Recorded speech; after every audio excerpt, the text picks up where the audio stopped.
2026 നിയമസഭാ തെരഞ്ഞെടുപ്പിൽ 100 സീറ്റ് നേടി കോൺഗ്രസ് UDF അധികാരത്തിൽ വരും. ഇതാണ് പ്രതിപക്ഷ നേതാവ് വി.ഡി. സതീശൻ കഴിഞ്ഞ കാലങ്ങളിൽ പറഞ്ഞുകൊണ്ടിരുന്നത്. അതുമാത്രമല്ല, അദ്ദേഹം മറ്റൊരു കാര്യവും കൂടി പറഞ്ഞു. UDF അധികാരത്തിൽ വന്നില്ലെങ്കിൽ ഞാൻ രാഷ്ട്രീയ വനവാസം സ്വീകരിക്കും എന്ന്. ആ നിലപാടിൽ അദ്ദേഹം ഇപ്പോഴും ഉറച്ചു നിൽക്കുന്നുണ്ടോ? ഇല്ല എന്ന സൂചന അദ്ദേഹത്തിൻ്റെ വാക്കുകളിൽ നിന്ന് പുറത്തു വന്നിട്ടുണ്ട്. തദ്ദേശ സ്വയംഭരണ സ്ഥാപനങ്ങളിലേക്ക് തെരഞ്ഞെടുപ്പ് നടക്കുന്നു. പലയിടത്തും കോൺഗ്രസിൽ തമ്മിലടിയാണ്. തിരുവനന്തപുരത്ത് തമ്മിലടി രൂക്ഷമായി നിൽക്കുകയാണ്. സംസ്ഥാന ജനറൽ സെക്രട്ടറി തന്നെ കോർ കമ്മിറ്റി അംഗത്വം രാജിവെച്ച് പുറത്തു നിൽക്കുന്നു. അദ്ദേഹത്തെ അനുനയിപ്പിക്കുന്നതിന് വേണ്ടിയുള്ള ശ്രമങ്ങൾ നടക്കുന്നു. കോഴിക്കോട്ട് DCC ഓഫീസിൽ കൂട്ടത്തല്ലാണ്. അവിടെയും പ്രശ്നങ്ങൾ രൂക്ഷമാണ്. ഇതെല്ലാം പരിഹരിക്കേണ്ടത് ആരാണ്? കോൺഗ്രസിൻ്റെ സംസ്ഥാന നേതൃത്വമാണ്. ആരാണ് കോൺഗ്രസിൻ്റെയും UDFിൻ്റെയും സംസ്ഥാന നേതൃത്വം? ഒന്ന് KPCC പ്രസിഡന്റാണ്, മറ്റൊരാൾ പ്രതിപക്ഷ നേതാവാണ്. പിന്നീട് UDF കൺവീനറുണ്ട്, മുന്നണിയുടെ പ്രധാന ഘടകകക്ഷിയായ മുസ്ലിം ലീഗിൻ്റെ നേതാക്കളുണ്ട്. ഇവരെല്ലാം ഇടപെട്ടാണ് പ്രശ്നങ്ങൾ പരിഹരിക്കേണ്ടത്. അതിന് നേതൃത്വപരമായ പങ്കുവഹിക്കേണ്ട നേതാവാണ് പ്രതിപക്ഷ നേതാവ് വി.ഡി. സതീശൻ. അതോടൊപ്പം തന്നെ KPCC പ്രസിഡന്റ് സണ്ണി ജോസഫ്. അതിൽ പ്രതിപക്ഷ നേതാവ് പറയുന്ന വാക്കാണ് ഏറ്റവും രസകരം. അത് നമുക്ക് കേൾക്കാം. എവിടെ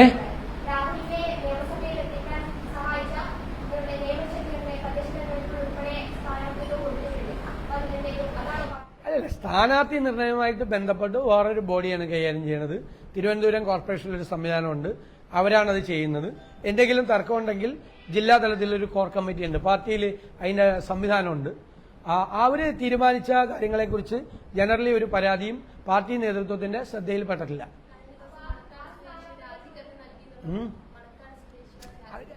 അതെനിക്കറിയില്ല. എൻ്റെ കയ്യിൽ പത്രത്തിൽ കണ്ട് എനിക്ക് കോപ്പി ഉണ്ടെന്ന് ഞാൻ കണ്ടില്ല. അതൊന്നും എനിക്കറിയില്ല.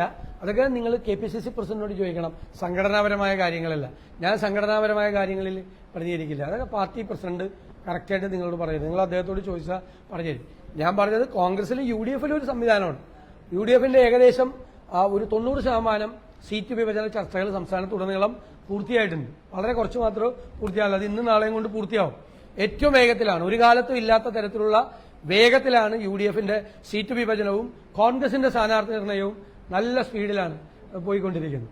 നല്ല ഒരു എക്സസൈസ് നേരത്തെ ചെയ്തിട്ടുണ്ട്, നല്ല ഹോംവർക്ക് ചെയ്തിട്ടുണ്ട്. അത് ഈ സ്ഥാനാർത്ഥി നിർണയത്തിൽ അതിന്റെ റിസൾട്ട് ഉണ്ട്.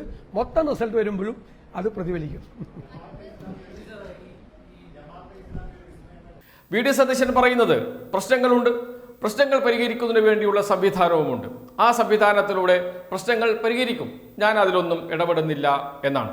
എന്ന് വെച്ചാൽ തദ്ദേശ സ്വയംഭരണ സ്ഥാപനങ്ങളിലേക്ക് നടക്കുന്ന തെരഞ്ഞെടുപ്പ് കോൺഗ്രസിനെ സംബന്ധിച്ച് UDFിനെ സംബന്ധിച്ച് അതിനിർണായകമാണ്.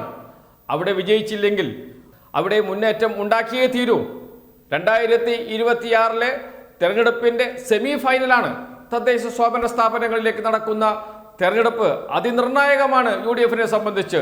10 വർഷം പുറത്തുനിന്ന് അധികാരത്തിൽ വരാനുള്ള തെരഞ്ഞെടുപ്പ് 2026 നടക്കുമ്പോൾ അതിന് മുന്നോടിയായി നടക്കുന്ന തദ്ദേശ സ്വയംഭരണ സ്ഥാപനങ്ങളിലേക്ക് നടക്കുന്ന തെരഞ്ഞെടുപ്പിൽ പരാജയം നേരിട്ടാൽ 2026 സംഭവിക്കുക പരാജയം തന്നെയായിരിക്കും. അത് മനസ്സിലാക്കി ഇടപെടേണ്ട ആളല്ലേ പ്രതിപക്ഷ നേതാവ് വി.ഡി. സതീശൻ? എന്തുകൊണ്ടാണ് അദ്ദേഹം ഇടപെടാത്തത്? ഇടപെട്ടാലും എന്ത് സംഭവിക്കും? തദ്ദേശ സ്ഥാപനങ്ങളിലേക്ക് നടക്കുന്ന തെരഞ്ഞെടുപ്പിൽ തോൽക്കും. അദ്ദേഹത്തിന് കൃത്യമായ ധാരണയുണ്ട്. അതുകൊണ്ട് ഞാനൊന്നും അറിഞ്ഞില്ലേ രാമനാരായണ എന്ന് പറഞ്ഞ് അദ്ദേഹം മാറി നിൽക്കുകയാണ്. എന്ന് വെച്ചാൽ തദ്ദേശ സ്ഥാപനങ്ങളിലേക്ക് നടക്കുന്ന തെരഞ്ഞെടുപ്പിൽ പരാജയപ്പെട്ട് കഴിഞ്ഞാൽ അതിൻ്റെ ഉത്തരവാദിത്വം ഏറ്റെടുക്കാൻ ഞാൻ തയ്യാറല്ല, എൻ്റെ മേലിൽ അതിൻ്റെ ഉത്തരവാദിത്വം ചാർത്തേണ്ടതില്ല എന്ന് അദ്ദേഹം പരസ്യമായി പറയുകയാണ്. ഇങ്ങനെയല്ല V D. Satheesan Thrikkakara by election നടക്കുന്ന ഘട്ടത്തിൽ, പുതുപ്പള്ളി ബൈ ഇലക്ഷൻ നടക്കുന്ന ഘട്ടത്തിൽ, പാലക്കാട് ബൈ ഇലക്ഷൻ നടക്കുന്ന ഘട്ടത്തിലൊക്കെ അദ്ദേഹം പറയുന്ന കാര്യങ്ങളുണ്ട്. ജയിച്ചിരിക്കും. എന്തിനേറെ പറയുന്നു, ഏറ്റവും ഒടുവിൽ നിലമ്പൂർ ബൈ ഇലക്ഷൻ സമയത്ത് പോലും അദ്ദേഹത്തിൻ്റെ വാക്കുകളുണ്ട്. ആ വാക്കുകൾ ഉത്തരവാദിത്വം ഞാൻ ഏറ്റെടുക്കും, തോൽവിയുടെ ഉത്തരവാദിത്വം. ജയിച്ചാലോ അത് UDFിന്റെ വിജയമാണ്, അത് കോൺഗ്രസിന്റെ വിജയമാണ്. ഇതാണ് അദ്ദേഹം എപ്പോഴും പറയാറുള്ളത്. എന്തേ ഇവിടെ അത് പറയാത്തത്? എന്ന് വെച്ചാൽ അദ്ദേഹത്തിന് മനസ്സിലായി തോൽക്കും. തദ്ദേശ സ്ഥാപനങ്ങളിലേക്ക് നടക്കുന്ന തെരഞ്ഞെടുപ്പിൽ മുന്നേറ്റമുണ്ടാക്കാൻ UDFിന് കഴിയില്ല. അത് മനസ്സിലാക്കിയാണ് അദ്ദേഹം ഒഴിഞ്ഞു മാറുന്നത് എന്നാണ് കോൺഗ്രസ് നേതാക്കൾ തന്നെ പറയുന്നത്. അതോടൊപ്പം തന്നെ പ്രധാനപ്പെട്ട നേതാക്കൾക്ക് കോർപ്പറേഷന്റെയും ജില്ലാ പഞ്ചായത്തിന്റെയും ഒക്കെ ചുമതല നൽകിയിട്ടുണ്ട്.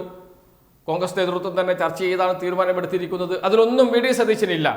പക്ഷെ മറ്റ് നേതാക്കൾക്ക് എല്ലാവർക്കും ചുമതല കൊടുക്കുകയും ചെയ്തിട്ടുണ്ട്. എന്ന് വെച്ചാൽ തോൽവി സംഭവിച്ചാൽ അതിന്റെ ഉത്തരവാദിത്വം അവർ ഏറ്റെടുക്കട്ടെ, ഞാൻ അതിനൊന്നുമില്ല എന്ന് പറഞ്ഞ് ഒഴിഞ്ഞു മാറുകയാണ്. അതിൽ ഒരു സന്ദേശമുണ്ട്. ആ സന്ദേശം മറ്റൊന്നുമല്ല, തദ്ദേശ സ്ഥാപനങ്ങളിലേക്ക് നടക്കുന്ന തെരഞ്ഞെടുപ്പിൽ UDF തോൽക്കും. അത് മുൻകൂട്ടി കണ്ടുകൊണ്ടാണ് വി ഡി സതീശന്റെ ഈ പ്രസ്താവനയും അതല്ലെങ്കിൽ വി ഡി സതീശന്റെ ഒഴിഞ്ഞു മാറലും.